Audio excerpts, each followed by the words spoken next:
नमस्कार मित्रों, मैं वाहिद खान पठान आप सभी का बहुत बहुत स्वागत करता हूं और आप देख रहे हैं आप सभी का मन पसंदीदा यूट्यूब चैनल वाहिद खान पठान यूट्यूब चैनल। आज राधा मंगलम रिसोर्ट में आत्मनिर्भर भारत संकल्प अभियान व्यापारी विधानसभा सम्मेलन का आयोजन किया गया, जिसमें मुख्य रूप से क्षेत्रीय विधायक हमारे आलोट विधानसभा क्षेत्र के प्रोफेसर डॉक्टर चिंतामणि मालवी मुख्य रूप से उपस्थित रहे और साथ ही क्षेत्र के जनप्रतिनिधिगण और विशेष रूप से ताल, आलोट और आसपास के क्षेत्र के व्यापारीगण सम्मिलित हुए, जिसमें जो केंद्र सरकार द्वारा जीएसटी घटाई गई है उसको लेकर चर्चा की गई। तो और जो फायदे हैं अंतिम उपभोक्ता को मिलना चाहिए, इसको लेकर भी जानकारी दी गई। आप आगे देखेंगे वीडियो में क्षेत्रीय विधायक द्वारा क्या जानकारी दी गई और साथ ही बड़ी संख्या में इसमें ताल नगर के लगभग अधिकांश व्यापारीगण, आलोट क्षेत्र के व्यापारीगण और बड़ौदा क्षेत्र के भी कुछ व्यापारीगण उपस्थित रहे और जो भारतीय जनता पार्टी के ताल, आलोट और भी जो भी आसपास के जो मंडल है भाजपा के, उनके भी मंडल अध्यक्ष मौजूद रहे। तो बहुत बहुत धन्यवाद, नमस्कार, शुक्रिया।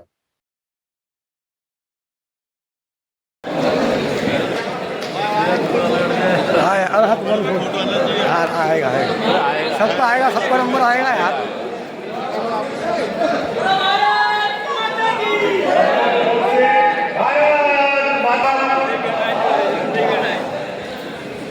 ये माननीय विधायक जी सभी व्यापारियों का स्वागत सम्मान। उसके बाद प्रोफेसर डॉक्टर चिंतामणि जी मालवी से निवेदन करूंगा, आप मेरी आवाज सुन पा रहे हैं क्या? पीछे तक स्पष्ट, मतलब मैं उस तरह नरसिंह जी का हाथ आ गया, मतलब ठीक है। तो मार्गदर्शन करने आए या कहें कि जीएसटी के इस मुद्दे को आपके बीच तकनीकी रूप से रखने आए आदरणीय रजनीश जी, पार्टी के वरिष्ठ नेता आदरणीय कालू सिंह जी, आदरणीय मुकेश जी और इस कार्यक्रम के प्रभारी आदरणीय शैलेश जी, और जो इस पूरे कार्यक्रम को ऑर्गेनाइज किया ऐसे हमारे भाई शुभम जी, आदरणीय संतोष जी, हमारे जिला पंचायत के सदस्य हरि सिंह जी और हमारे नगर जो भारतीय जनता पार्टी जिला है उसके नवनियुक्त मंत्री आदरणीय प्रताप सिंह जी, ताली बजाओ प्रताप सिंह जी के लिए, पहली बार आए, और हमारी बहन सोनी जी, उनको भी प्रणाम करता हूँ, और बाकी सभी व्यापारी बंधुओं, सबसे पहले तो आपका अभिवादन करता हूं, क्योंकि किसी भी अर्थव्यवस्था की नींव, किसी भी देश की ताकत अगर कोई होती है तो तुलना तो नहीं करना चाहिए, लेकिन जो सॉफ्ट पावर होती है, जो रियल पावर होती है, वो व्यापारी है। और मैं केवल साधारण बात नहीं कर रहा, आप इतना बड़ा युद्ध का आपने देखा होगा इजराइल का चल रहा है, इजराइल पूरे 57 देशों से लड़ रहा है, मैं कह सकता हूँ सब बड़े बड़े देशों से लड़ रहा है। क्यों लड़ रहा है मालूम है? क्योंकि उसका हर आदमी सैनिक भी और हर आदमी व्यापारी भी है। दुनिया में जितना बड़ा व्यापार फैला है, वो मार्क जुगरबर्ग हो कि और फेसबुक वाला हो कि तमाम जितने व्हाट्सएप वाले और जितने भी ये सॉफ्टवेयर चल रहे हैं, इन सबके मालिक अगर कोई है तो यहूदी है। तो वो 1 करोड़ लोगों की ताकत अगर कोई है तो वो इसलिए है कि उसमें 1 करोड़ में से 1 करोड़ ही व्यापारी है, और दुनिया भर में उनका व्यवसाय फैला। दुनिया में अमेरिका कभी सब नुकसान सहेलेगा, लेकिन कभी इजराइल को चुनौती नहीं देगा, कभी इजराइल को ऐसा नहीं करेगा कि इजराइल नाराज हो जाए। क्यों? इसलिए कि अमेरिका की इकोनॉमी भी चलाता है कौन? वहां के यहूदी। तो इसलिए इतनी बड़ी पावर होती है, और इसलिए आपके बीच आकर के आज मुझे स्पेशल में खुशी हो रही है। मैं केवल एक उदाहरण दूं, क्या होता है व्यापारी, वो कितनी बड़ी ताकत होती है देश की, कि इस देश में कपड़ा मुश्किल था, कपड़ा वो लट्ठे का और हरक का पहनते थे, लेकिन जैसे ही अंबानी आए बड़े वाले धीरू भाई, और उन्होंने कारखाने शुरू किए, टेलीकार्ड शुरू किया, इस देश में कपड़ा बहुत आसान है। इस देश में हम सब ने उसको भुगता है कि टेलीफोन के एसटीडी पीसीओ की आज बात हो रही थी, राहुल जी और हम बैठे थे, वो चलता था, लाइन लगती थी सिम के लिए, लेकिन जैसे ही अंबानी ने कहा कि कर लो दुनिया मुट्ठी में, आज अगर ये जो हमारा जो नोटबंदी सफल हो पाया वो सिर्फ इसलिए हो पाया कि अंबानी का सबसे सस्ता नेट उपलब्ध था। तो ये पावर है। आज पूरे विश्व में हम जगह जगह विदेशों में अपनी कंपनियां चला रहे हैं, तो इसलिए हमारी पावर है, तो वो थोड़े उपयोग करते हैं, केवल अडानी उपयोग थोड़ी करता है, देश उपयोग करता है। ये जो पेजर फटे, आपने देखा होगा कि इराक में जो तमाम मशीनरी सोल्जर्स थे उनके पेजर फटे, तो पेजर सैनिकों ने थोड़ी पहुंचाए थे, उनकी कमर तक व्यापारियों ने पहुंचाए। इतनी बड़ी ताकत होता है व्यापारी, और इतनी बड़ी ताकत को जब हम बात करें तो निश्चित रूप से ये हमारे लिए अच्छा अवसर है।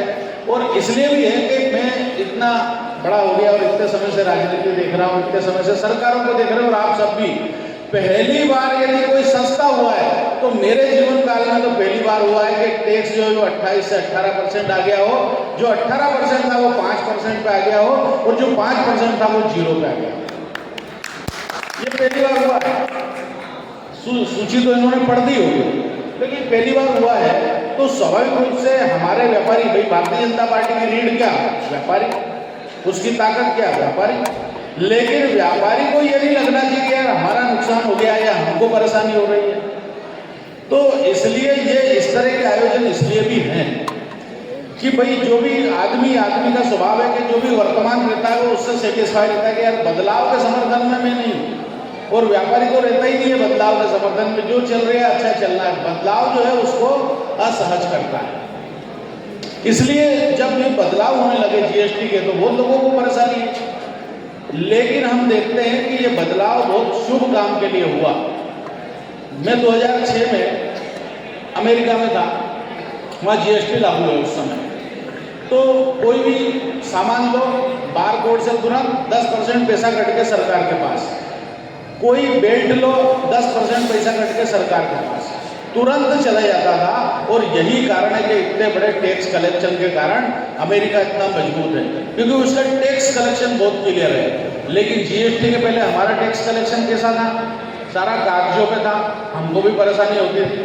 फिर दूसरा, एक प्रदेश से दूसरे प्रदेश अगर कोई मशीन पहुंचानी हो तो उसकी प्रक्रिया कितनी कठिन थी। आप में से कोई याद हो तो हाथ बढ़ाओ कि कितना, कोई मशीन एक प्रदेश से दूसरे प्रदेश ले जाना, महीनों इंतजार करना पड़ता था उसकी अनुमति का। फिर वो अनुमति आती थी, फिर उसका टैक्स कटता था, फिर वो मशीन आती थी। वो कितना कठिन दौर था।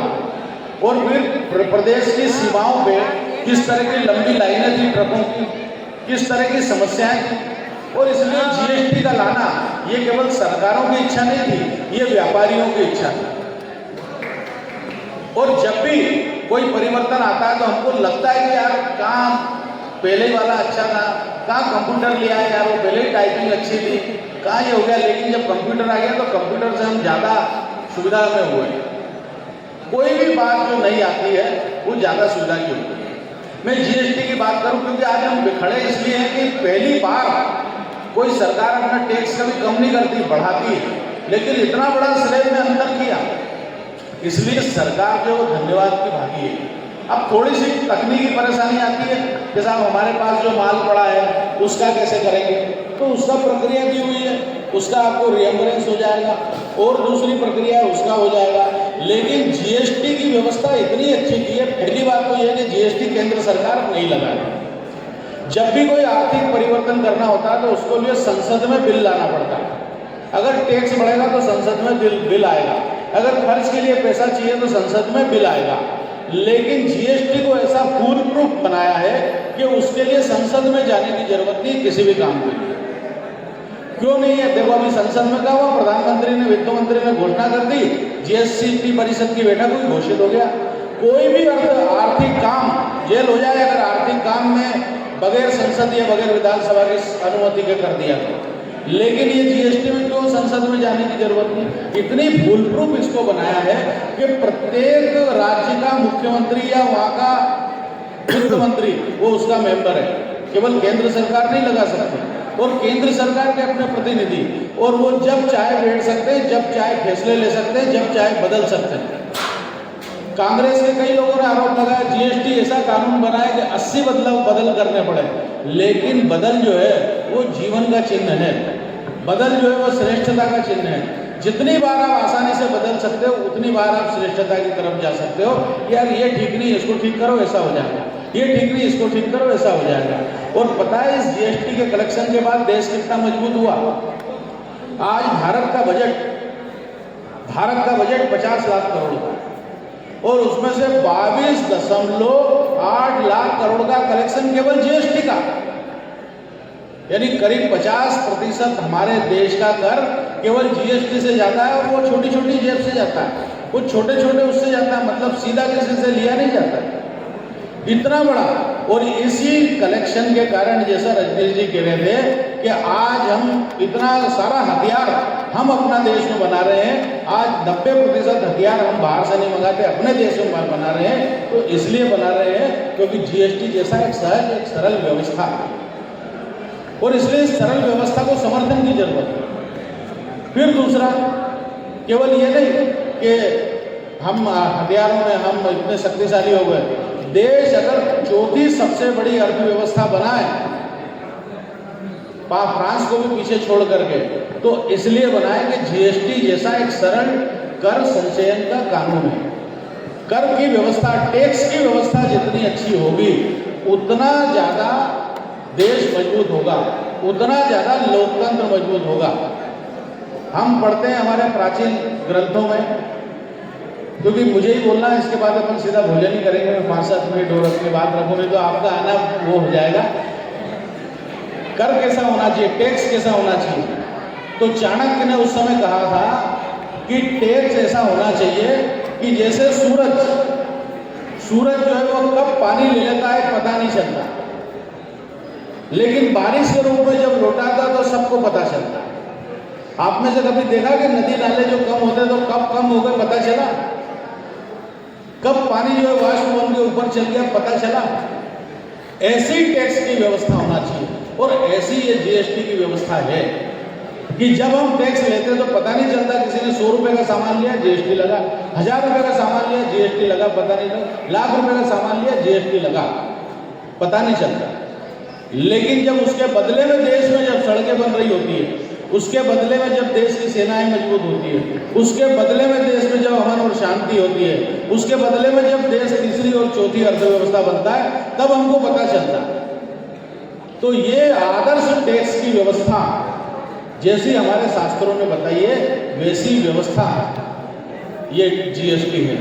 तो जो बदलाव है, बदलाव हमको थोड़ा परेशान कर सकते हैं, थोड़ा असहज कर सकते हैं, लेकिन इस बदलाव से फिर से अभी अमेरिका ने सैंक्शंस लगाए। कुछ मैंने बड़े हमारे व्यापारी हैं, बड़े उद्योगपति हैं, उन्होंने कहा कि नहीं यार वो अमेरिका में बहुत माल जाता था, उससे परेशानी आ रही है। तो परेशानी थोड़ी तो उनको हुई, लेकिन अब देखते हैं कि अमेरिका भी अगर झुका तो इसलिए झुका कि यार ये भारत जो है महासमुद्र है, इसके अंदर ही इतनी बड़ी व्यवस्था है अर्थतंत्र की कि इसको हिलाया नहीं जा सकता। उन्होंने उधर सैंक्शन लगाए, इधर हमने जीएसटी कम करी, और जैसे ही जीएसटी कम करी एकदम हमारा बाजार उठा, एकदम जो है वो तरह तरह की चीज़ें एकदम सरगर्मी है बाजार। और हम देखते हैं कि वो इतनी बड़ी सैंक्शन बेकार चली गई। अमेरिका को भी झुकना पड़ा, और झुकना पड़ रहा है, और झुकना पड़ेगा, क्योंकि ये हमारी ताकत। और ये जो सॉफ्ट पावर है, व्यापारी तलवार लेके नहीं चलता, लेकिन उसके हाथ में जो शक्ति है, उसके बुद्धि में जो ताकत है, उसकी जो हिम्मत है, क्योंकि व्यापारी जो वो सबसे ज़्यादा साहसी होता है। दुकान लगा के बैठना ये सबसे बड़ी तपस्या, सुबह से शाम तक बैठना, रात को पैसे गिनना, हिसाब मिलाना, सारे तमाम तो ये जो तपस्वियों की जो तप है ये परिलक्षित होगा। लेकिन अगर हमारा देश आगे बढ़ेगा तो वो ऐसी अच्छी कर व्यवस्थाओं से आगे बढ़ेगा। टैक्स कम किए, और इतनी बड़ी मात्रा में टैक्स कम किए हैं, और उससे महंगाई कम हुई है। क्योंकि हर समय चिल्लाते रहते हैं महंगाई कम करो, महंगाई कम करो, ये आम बात थी, आम नारा था कि महंगाई कम करो, लेकिन किसी ने महंगाई कम नहीं करी पूरी सरकारों में। भारतीय जनता पार्टी की सरकार और माननीय नरेंद्र मोदी जी की सरकार एकमात्र ऐसी जिसने महंगाई कम की है, और वो भी सीधा 10%, जो 28% था उसको 18% टैक्स किया, जो 18% था उसको 5% मतलब 13% कर कम किया, और जो 5% था उसको ख़त्म किया। तो ऐसे करके बड़ा जो है टैक्स का सुधार और टैक्स की छूट दी है, और ये मुझे लगता है ये बहुत क्रांतिकारी कदम है। वो हमारे व्यापारियों तक ठीक से पहुँचे, व्यापारी भी उसमें सहयोग करें, इसको लेकर के पार्टी ने एक व्यापारी सम्मेलन रखा था विधानसभा स्तर पर, आज उसी का एक आयोजन है।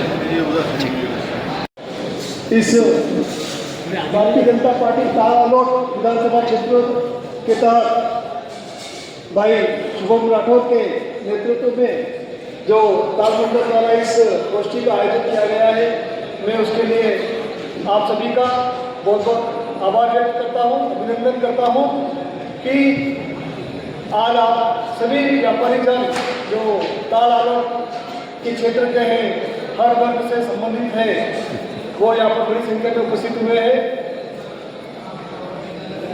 मंच पर उपस्थित ताल आलोट के माननीय विधायक साहब माली जी प्रदेश उपाध्यक्ष भी हैं, मंच पर उपस्थित सभी गणमान्य पदाधिकारीगण और समस्त पंचायती बंधुओं और कार्यकर्तागण, मैं आप सबका ज़्यादा समय न लेते हुए तुरंत से अपने विषय पर अपनी बात रखना चाहता हूँ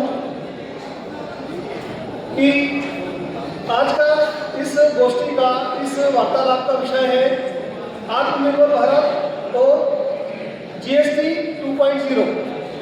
भारतीय जनता पार्टी के द्वारा ये दो संकल्प लिए गए हैं। सबसे महत्वपूर्ण संकल्प है आत्मनिर्भर भारत का। आत्मनिर्भर भारत का संकल्प लेते हुए हमारे देश के यशस्वी माननीय प्रधानमंत्री मोदी जी ने सभी देशवासियों से आग्रह किया है कि वे ज़्यादा से ज़्यादा, अधिक से अधिक जितनी प्रयास हो सके हर क्षेत्र में स्वदेशी को अपनाएं, देश को आत्मनिर्भर बनाएं। देखिए, आत्मनिर्भर भारत की परिकल्पना क्यों जरूरी है, इन सब में आपको इस विषय को समझने से पहले उसकी मूल भावना को समझना होगा। आज की देश की अर्थव्यवस्था और वैश्विक अर्थव्यवस्था ऐसी नहीं है कि हम सिर्फ अपने देश का ही भला सोच सकते हैं। हमें विश्व के हर देश के साथ में अपने को कॉम्पिटिशन करना है, उसको साथ में लेकर चलना है। साथ में देश को कैसे हम लोग मोदी जी के नेतृत्व में भारत की अर्थव्यवस्था जो पहले पिछली अर्थव्यवस्था कही जाती थी, मैं आप सबका ध्यान में लाना चाहता हूँ। आप सबको मालूम भी है कि आज भारत की अर्थव्यवस्था विश्व में चौथी अर्थव्यवस्था हो गई है। आज चौथी अर्थव्यवस्था 14 सालों में हम लोग ने ये स्थान ग्रहण कर लिया है। सन 2047 जो कि भारत का आज़ादी का अमृत महोत्सव होगा, आज़ादी के 100 साल हो जाएंगे, तब यह परिकल्पना हमने एक सप्ताह देखा है कि 2047 तक भारत को विश्व की सबसे अग्रणी अर्थव्यवस्था में लाके खड़ा करना है। अभी आपने देखा ऑपरेशन सिंधु हुआ। ऑपरेशन सिंधु में क्या हुआ आपने देखा, हमने पहलगाम में जो एक मिशन हत्या हुई थी, वहाँ पे हमारे पहलगाम के अंदर जो टूरिस्ट घूमने गए थे उनकी ऊपर जानलेवा हमला हुआ, तो उसका बदला हमने ऑपरेशन सिंधु में लिया। ऑपरेशन सिंधु में जो टेक्नोलॉजी यूज हुई है, हमने बहुत से अखबारों में पढ़ा है कि इसमें रूस की S-500 टेक्नोलॉजी का यूज किया गया और अनेक प्रकार की हमने युद्ध के अंदर जो सामग्री उपयोग होती है वो विदेशी होती है। लेकिन ये पहली बार हुआ है कि युद्ध के अंदर और इस प्रकार के निर्णायक सामरिक युद्ध में हमने हमारी खुद की इंडिजिनियस जो डेवलप टेक्नोलॉजी थी उसके द्वारा विदेशी आक्रमणों का रोका है।